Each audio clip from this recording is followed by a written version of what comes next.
میرے والد اور تایا پولیس کے محکمے میں تھے۔ ایک بار ڈاکوؤں سے مقابلہ ہوا، دونوں فائرنگ کی زد میں آئے اور جان بر نہ ہو سکے۔ یوں تائی اور امی ایک ساتھ بیوہ ہو گئیں۔ ایک گھر تھا، دادا حیات تھے، وہ بھی پولیس کے ریٹائرڈ افسر تھے، پینشن آتی تھی، اور مکان بھی ذاتی تھا جو 2 منزلہ اور کافی بڑا تھا۔ دادا جان نے اوپر کا پورشن کرائے پر اٹھا دیا۔ دادا جان ہی اب ہمارے کفیل تھے۔ کرایہ اور پینشن کے علاوہ کچھ زرعی اراضی بھی تھی، جس کی آمدنی سے وہ ہم سب کی پرورش کر رہے تھے اور ہم سکون سے جی رہے تھے۔ جب تک دادا زندہ رہے، ہم سب اکٹھے ایک چھت تلے محبت، اخلاق و اتفاق سے زندگی بسر کرتے رہے۔ وہ ہماری ضروریات اور اخراجات کو پورا کرتے تھے اور چاہتے تھے کہ میرے بچے حسن سلوک سے رہیں۔ تبھی میری منگنی بچپن میں تایزہ طفیل سے کرا دی تاکہ ان کے بعد بھی یہ خاندان جڑا رہے۔ ان دنوں میں چھٹی اور طفیل 8ویں میں پڑھتے تھے۔ ایک روز ہم چھت پر بیٹھے پڑھ رہے تھے، سردیوں کے دن تھے، دھوپ بھی سیک رہے تھے کہ کانوں میں ڈھول اور شہنائیوں کی آوازیں آنے لگیں۔ اٹھ کر دیکھا، ہماری گلی سے بارات گزر رہی تھی۔ دلچسپ نظارہ تھا۔ دولہے نے سہرا منہ پہ ڈالا ہوا تھا اور وہ گھوڑے پر سوار تھا۔ آگے آگے باجے تاشے والوں کے ساتھ لڑکے پاؤں میں گھنگرو باندھے ناچ رہے تھے اور پیچھے بارات تھی۔ طفیل کی ہنسی نکل گئی۔ اس میں ہنسنے والی کون سی بات ہے؟ سہرے سے منہ چھپا ہوا ہے، اوپر سے گھوڑے پہ برجمان ہے۔ اتنے ہجوم اور ڈھول کی آواز سے اگر گھوڑا بدک جائے تو اندھے منہ گریں گے یہ دولہے میاں۔ بعض لوگوں میں رواج ہوتا ہے، لیکن تمہیں کیا پرابلم ہے؟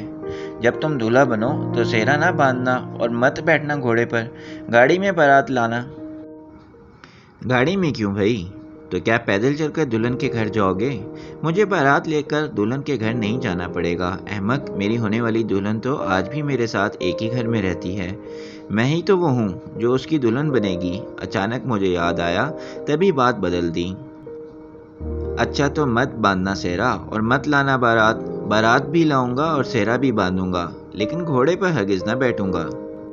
سہرا البتہ ایک شرط پر باندھوں گا، اگر تم اپنے ہاتھوں سے مجھے سہرا باندھو گی نا؟ وہ پیچھے پڑ گیا تو میں نے بھی جان چھڑانے کو قسم کھا لی کہ اچھا بابا باندھوں گی، وہ وقت آنے تو دو۔ یاد رکھنا یہ بات، ورنہ میں سہرا نہ باندھوں گا۔ اس نے بات کو دہرا کر وعدے کو پکا کروایا۔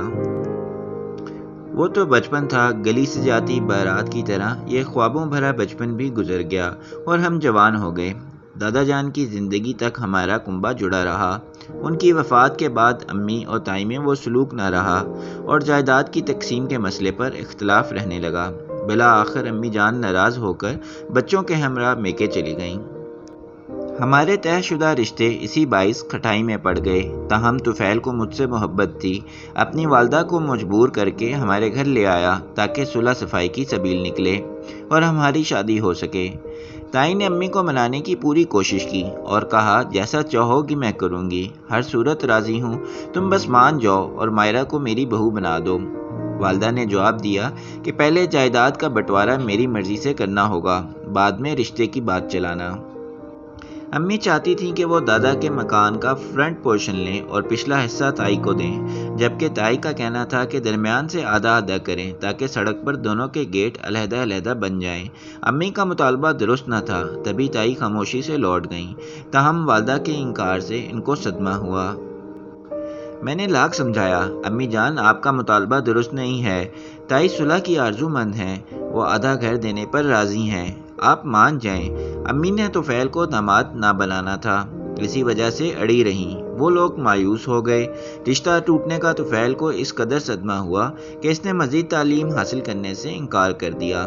کہتا تھا کہ مائرہ کے لیے کچھ بننا چاہتا تھا، اب وہی نہ مل سکی تو اور محنت کر کے کیا کروں گا، حالانکہ وہ بہت لائق طالب علم تھا، اس کے ارادے بلند اور مستقبل روشن تھا۔ امی کے انکار سے میرے دل پر اثر ہوا کہ میں نے تہیہ کر لیا، اب کبھی شادی نہ کروں گی۔ ایف ایس سی کر رہی تھی، سارا دھیان پڑھائی پر لگا دیا، دن رات محنت کرتی تاکہ میرٹ بن جائے اور ڈاکٹر بن سکوں۔ اللہ نے شکستہ دل کی سن لی، محنت رنگ لائی اور مجھے میڈیکل کالج میں داخلہ مل گیا۔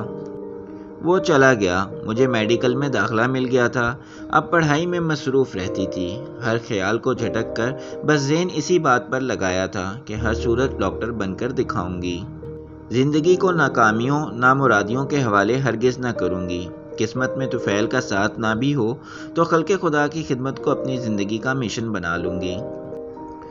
اسی دوران کئی رشتے آئے، میں نے انکار کر دیا۔ امی جان کو باور کرا دیا کہ آپ میری شادی کا خیال دل سے نکال دیں، مجھے اپنا مقصد پورا کرنے دیں اور ڈسٹرب نہ کریں۔ ادھر میں نے MBBS مکمل کیا، ادھر دبئی طفیل سے لوٹ کر آ گیا۔ اس کی ماں منتظر تھی، اپنی ایک سہیلی کی بیٹی سے رشتہ طے کر دیا۔ طفیل نے لاکھ منع کیا، لیکن تائی نے ضد پکڑ لی کہ شادی اب اسی لڑکی سے کرنی ہوگی، کیونکہ تمہاری چچی جب تک زندہ ہے وہ مائرہ کا رشتہ نہ دیں گی، ان کی ہٹ درمی سے ہم واقف ہیں۔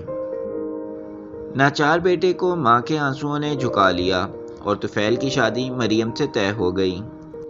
ان دنوں میں ہاسپٹل میں جاب کر رہی تھی۔ ایک روز صبح آئی، کارڈ دیا کہ طفیل بھائی کی شادی ہے اور انہوں نے تمہارے پاس بھیجا ہے۔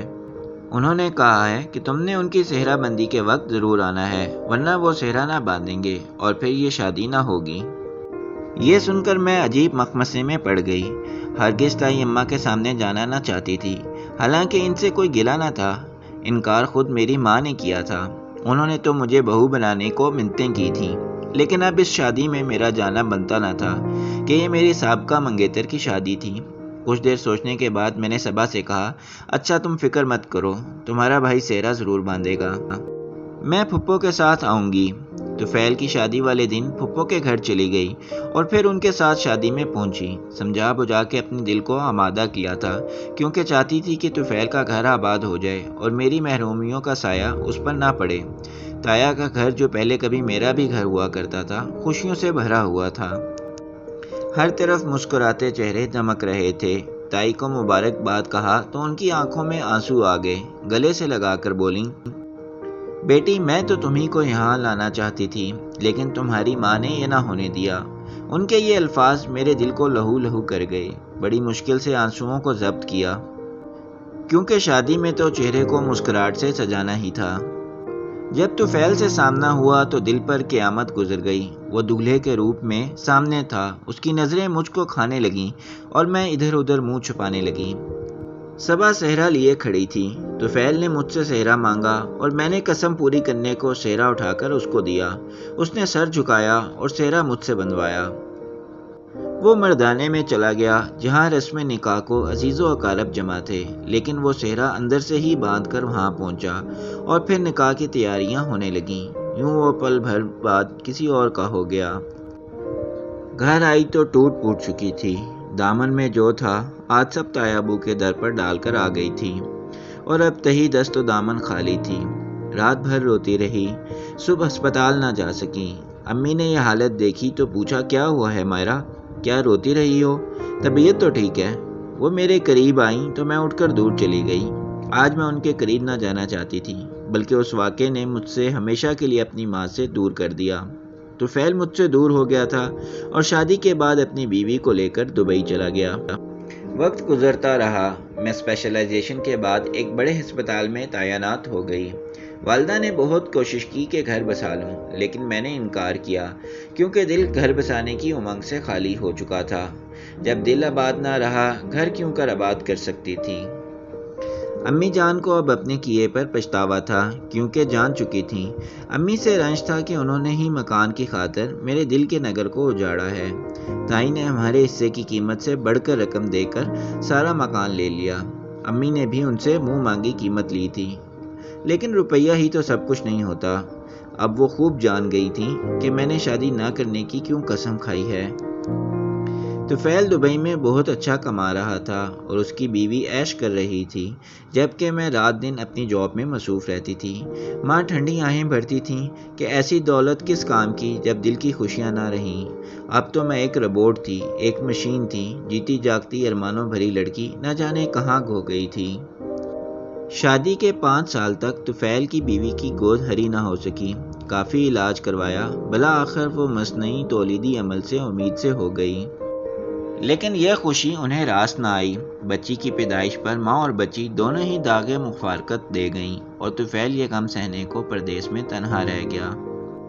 وہ بہت دل برداشتہ تھا۔ اس کی بیوی کا آپریشن ہوا تھا جو کامیاب نہ ہو سکا، تبھی طفیل ملازمت چھوڑ کر ہمیشہ کے لیے وطن لوٹ آیا۔ اس واقعے کے چند سال بعد امی کا بھی انتقال ہو گیا اور میں بھری دنیا میں اکیلی رہ گئی۔ دنیا سے مایوس ہو کر میں نے بیمار مریضوں کی خدمت میں خود کو گم کر دیا۔ رات دن اسپتال میں گزرنے لگے۔ امی کے بغیر خالی گھر تو کاٹنے کو دوڑتا تھا، تبھی اسپتال کے اندر ڈاکٹرز ہاسٹل میں رہا کرتی تھی۔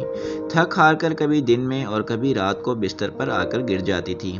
وقت کراتے اور آہیں بھرتے مریضوں کے درمیان گزرتا رہا، یہاں تک کہ زندگی کی شام ہو گئی۔ دل میں طفیل کی یاد آج بھی ایک تازہ گلاب کی طرح مہکتی ہے، لیکن شادی کی خواہش باقی نہ رہی تھی۔ مجھے کچھ خبر نہ تھی کہ اس کی زندگی اب کیسی گزر رہی ہے اور وہ کہاں ہے، کیونکہ ہمارے درمیان ایک طویل عرصے سے رابطہ نہ تھا۔ ایک روز وارڈ میں ایک مریض کے آنے کی خبر ملی، جسے ایمرجنسی میں لایا گیا تھا۔ اس کی حالت ٹھیک نہ تھی، تبھی اسے ICU میں منتقل کر دیا گیا تھا۔ میری ڈیوٹی سرجن صاحب نے انتہائی نگہداشت یونٹ میں لگا دی۔ جب نئے مریض کو دیکھا ہوش اڑ گئے۔ یہ طفیل تھا جسے بہت تکلیف تھی، وہ سانس نہ لے سکتا تھا۔ اس حالت میں دیکھ کر لرز گئی۔ جو بن سکا کیا اور بہت توجہ سے علاج ہوا۔ اسے ہوش آ گیا اور مجھے سامنے دیکھ کر خوشی اور حیرت کے ملے جلے جذبات میں ڈوب گیا۔ ہم 15 برس بعد ملے تھے۔ یہ ملاقات اس کے لیے نئی زندگی کی نوید بن گئی۔ چند دنوں میں ہی وہ ٹھیک ہو گیا۔ اب ہم پھر سے ملنے لگے۔ اس نے بتایا کہ اس کی بیوی آپریشن کے بعد جان ہار گئی۔ اب طفیل تنہا رہتا تھا اور اس تنہائی کے عارضے نے اسے دمے کا مریض بنا دیا تھا۔ مجھ سے ملنے کے بعد وہ رفتہ رفتہ حیرت انگیز طور پر روبہ صحت ہونے لگا۔ ایک روز اس نے کہا، مائرہ تم ملی ہو تو میری بیماری آدھی رہ گئی ہے۔ خدا را اب مجھ سے جدا نہ ہونا، ورنہ شاید مایوسی کا اژدہا میری جان ہی لے لے۔ طفیل کو پا کر اس قدر خوش ہوئی کہ اس خوشی کو الفاظ میں بیان کرنا مشکل ہے۔ یہی حال ان کا ہے۔ ہم بڑھاپے کی سرحد پر بھی خود کو جوان سال محسوس کرتے تھے۔ یہ سچ ہے کہ شادی صرف جذبات کے بہلانے کے لیے نہیں کی جاتی، سچی رفاقت کے لیے کی جاتی ہے، اور اسی کا نام محبت ہے۔